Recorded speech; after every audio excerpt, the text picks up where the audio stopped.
오늘은 2020년 8월 28일 금요일 새벽입니다. 새벽 기도회를 사도신경으로 신앙 고백을 하면서 시작하겠습니다. 나는 전능하신 아버지 하나님, 천지의 창조주를 믿습니다. 나는 그의 유일하신 아들, 우리 주 예수 그리스도를 믿습니다. 그는 성령으로 잉태되어 동정녀 마리아에게서 나시고 본디오 빌라도에게 고난을 받아 십자가에 못 박혀 죽으시고 장사된 지 사흘 만에 죽은 자 가운데서 다시 살아나셨으며 하늘에 오르시어 전능하신 아버지 하나님 우편에 앉아 계시다가 거기로부터 살아있는 자와 죽은 자를 심판하러 오십니다. 나는 성령을 믿으며 거룩한 공교회와 성도의 교제와 죄를 용서받는 것과 몸의 부활과 영생을 믿습니다. 아멘. 오늘의 찬송은 찬송가 488장 이 몸의 소망 무행가입니다. 개인적으로 나중에 이 찬양을 부르시면서 하루를 시작하시면 좋겠습니다. 오늘 우리에게 주시는 하나님의 말씀은 마태복음 17장 1절에서 8절까지의 말씀입니다. 제가 봉독하겠습니다. 엿새 후에 예수께서 베드로와 야고보와 그 형제 요한을 데리시고 따로 높은 산에 올라가셨더니 그들 앞에서 변형되사 그 얼굴이 해같이 빛나며 옷이 빛과 같이 휘어졌더라. 그때의 모세와 엘리야가 예수와 더불어 말하는 것이 그들에게 보이거늘 베드로가 예수께 여쭈어 이르되 주여 우리가 여기 있는 것이 좋사오니 만일 주께서 원하시면 내가 여기서 초막 셋을 짓되 하나는 주님을 위하여 하나는 모세를 위하여 하나는 엘리야를 위하여 하리이다. 말할 때에 후련히 빛난 구름이 그들을 덮으며 구름 속에서 소리가 나서 이르시되 이는 내 사랑하는 아들이요 내 기뻐하는 자니 너희는 그의 말을 들으라 하시는지라. 제자들이 듣고 엎드려 심히 두려워하니 예수께서 나와 그들에게 손을 대시며 이르시되 일어나라 두려워하지 말라 하시니 제자들이 눈을 들고 보매 오직 예수 외에는 아무도 보이지 아니하더라. 아멘. 지금까지 예수님은 가르침과 각종 기적 사역을 통해서 자신이 하나님이 보내신 메시아 구원자이심을 확신시켜 주셨습니다. 갈릴리 사역을 행하시는 동안 예수님은 순환받는 메시아, 죽음을 당할 메시아라는 그런 이야기에 대해서 철저히 침묵하셨는데요. 그러나 16장의 베드로가 예수님을 그리스도로 고백한 것을 기점으로 해서 이후에 예수님의 사역은 새로운 국면에 접어들게 됩니다. 16장 21절 말씀처럼 이때로부터 예수님은 자신의 죽음과 부활을 예고해 줍니다. 이러한 말씀을 하시는 것은 앞으로 다가올 상황에 대해서 제자들을 준비시키려고 하신 것이지요. 하지만 제자들의 모습은 예수님의 기대를 충족시켜 드리는 데에는 매우 부족한 모습을 보여줍니다. 예수님이 원하시는 만큼 제자들은 예수님을 그리 밝히 이해하지 못하는 무둔함을 보여줍니다. 예수님은 자신의 순환과 죽음을 말씀하시는데도 불구하고 제자들은 자기 중심적인 생각을 하고 예수님을 통해 펼쳐질 영광의 화려한 날들만을 기대하고 있는 것입니다. 이러한 제자들에게 예수님은 주님이 가신 길을 따르는 고난의 제자직에 대한 가르침을 주셨습니다. 그리고 이 가이사랴 빌립보에서의 사건이 있은 지 엿새 후로 시간이 옮겨갑니다. 예수님께서 순환과 부활을 예고하신 지 엿새 후에 예수님은 베드로와 야고보와 요한을 데리고 산에 오르셨습니다. 모세가 하나님의 음성을 듣기 위해 산에 올라갈 때 아론과 나답과 아비후를 데려갔던 것처럼 예수님도 3명의 제자들과 함께 산에 오르십니다. 이 산이 정확히 어느 산인지는 알 수 없지만 산 위에 올라가신 예수님은 얼굴에 광채가 났고 옷이 영광스럽게 빛나며 휘어졌습니다. 이 모습은 예수님의 신성과 인성을 동시에 보여주는 모습이기도 한데요. 산에 오르신 예수님은 영광스럽게 변형되셨습니다. 여기서 변형되셨다라는 말은 외형의 변화를 이런 의미를 가지고 있습니다. 예수님께서 제자들 앞에 변형되신 장면은 구약 출애굽기 34장에 모세가 변형되어서 시내산에서 내려온 그 이야기를 연상시킵니다. 출애굽기 34장 29절의 말씀을 제가 새번역 성경으로 읽겠습니다. 모세가 두 증거판을 손에 들고 시내산에서 내려왔다. 그가 산에서 내려올 때에 그의 얼굴에서는 빛이 났다. 주님과 함께 말씀을 나누었으므로 얼굴에서 그렇게 빛이 났으나 모세의 자신은 전혀 알지 못하였다.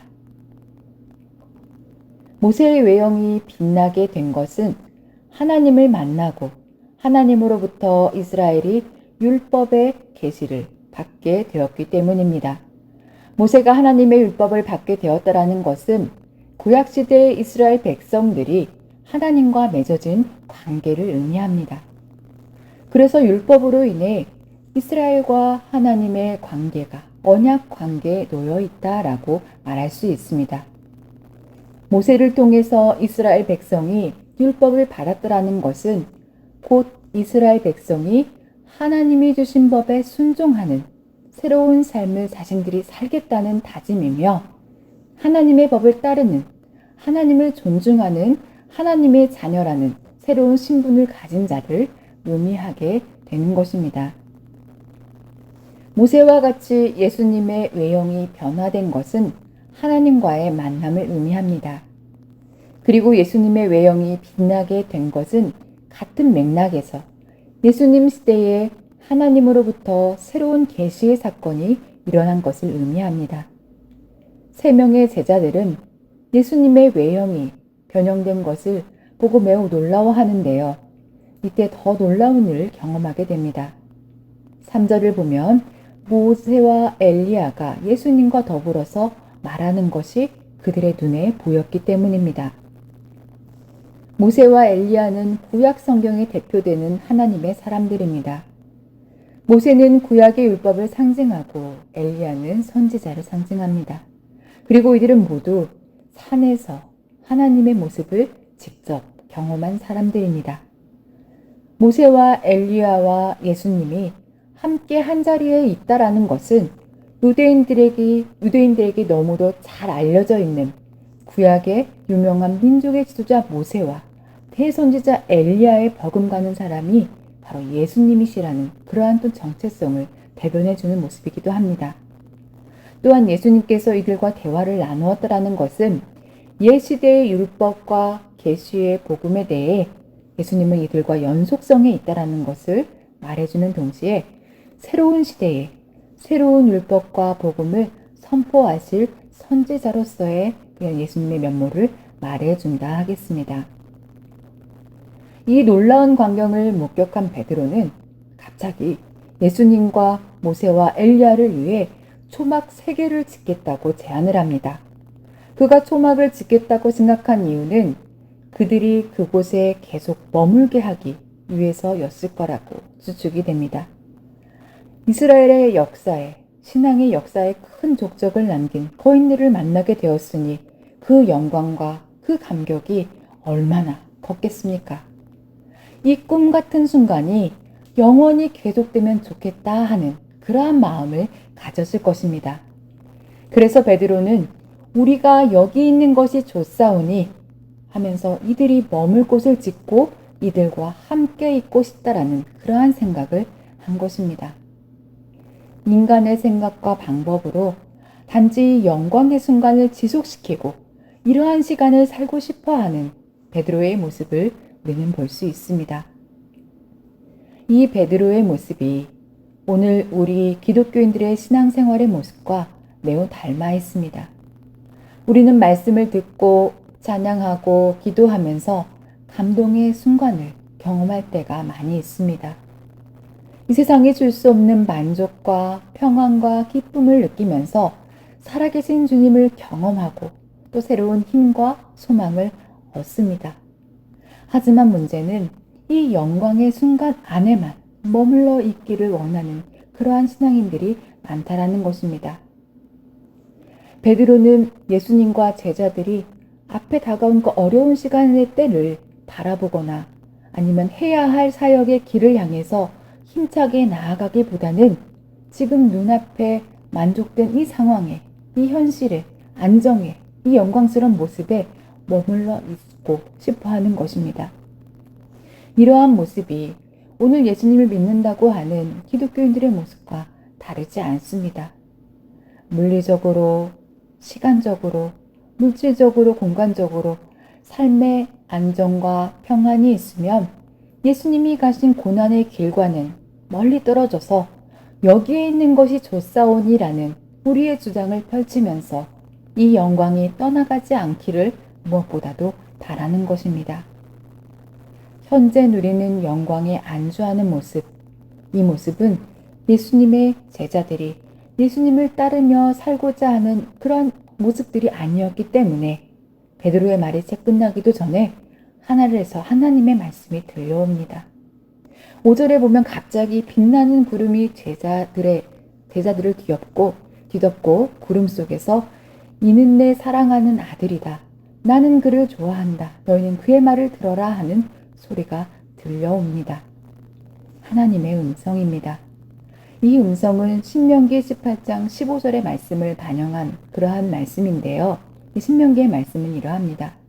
내 하나님 여호와께서 너희 가운데 내 형제 중에서 너를 위하여 나와 같은 선지자 하나를 일으키시리니 너희는 그의 말을 들을지니라.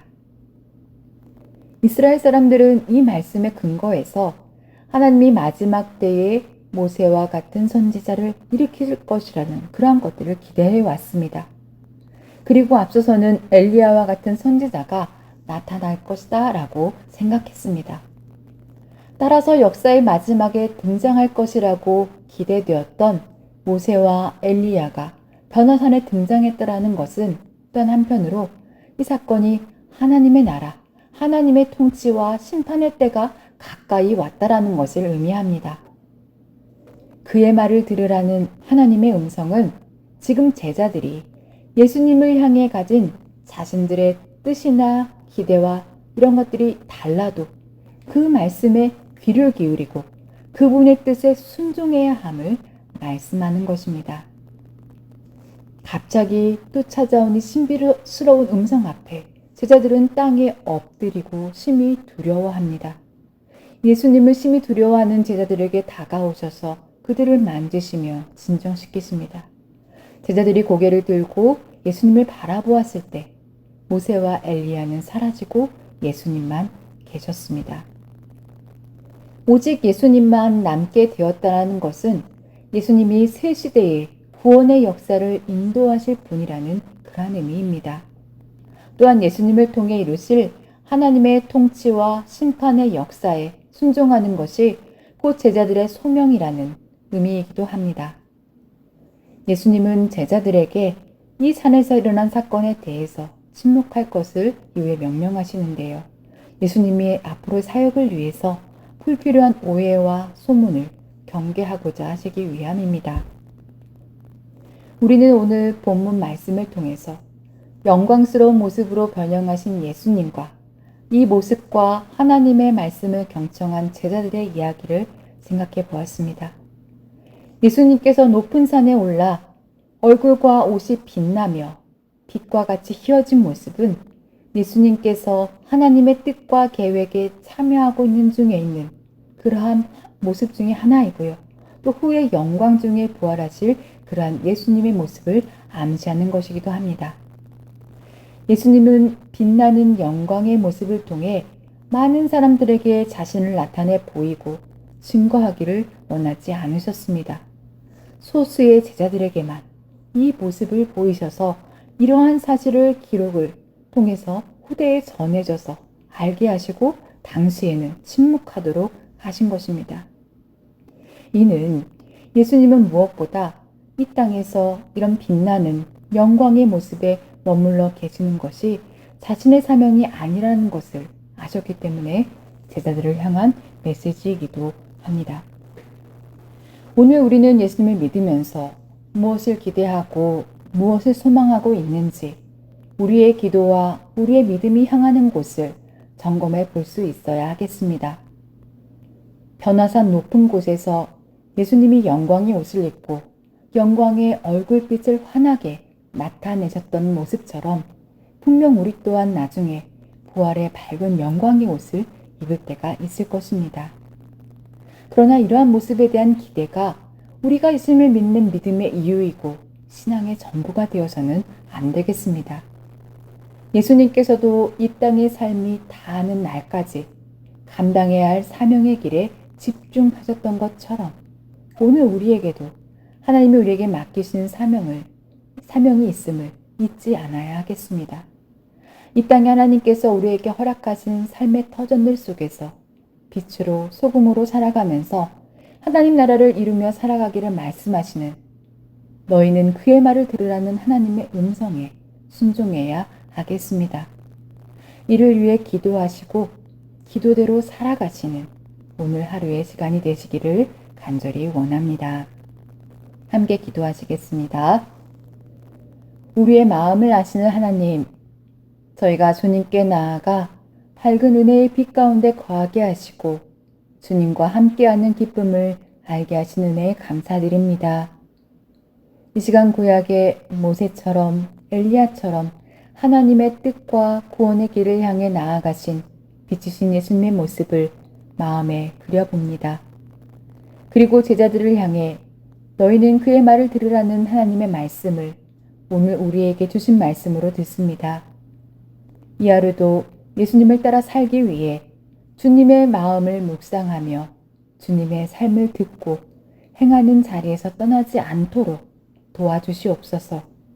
저희의 입술의 말과 행동들이 주님의 사랑과 구원의 은혜를 온전히 증거하게 하시고 또한 저희가 주님을 따를 때에 주님 안에 거하는 온전한 기쁨과 하나님 나라를 이루어가는 소망과 행복이 충만케 하옵소서.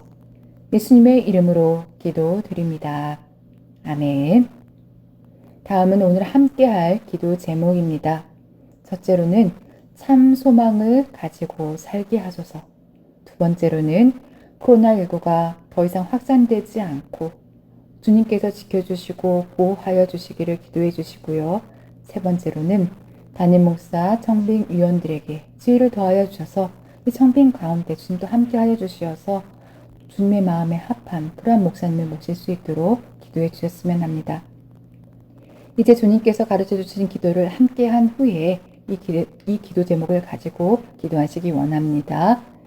하늘에 계신 우리 아버지, 아버지의 이름을 거룩하게 하시며 아버지의 나라가 오게 하시며 아버지의 뜻이 하늘에서와 같이 땅에서도 이루어지게 하소서.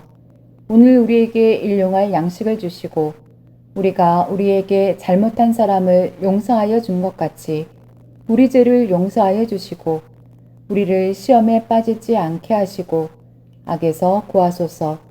나라와 권능과 영광이 영원히 아버지의 것입니다. 아멘.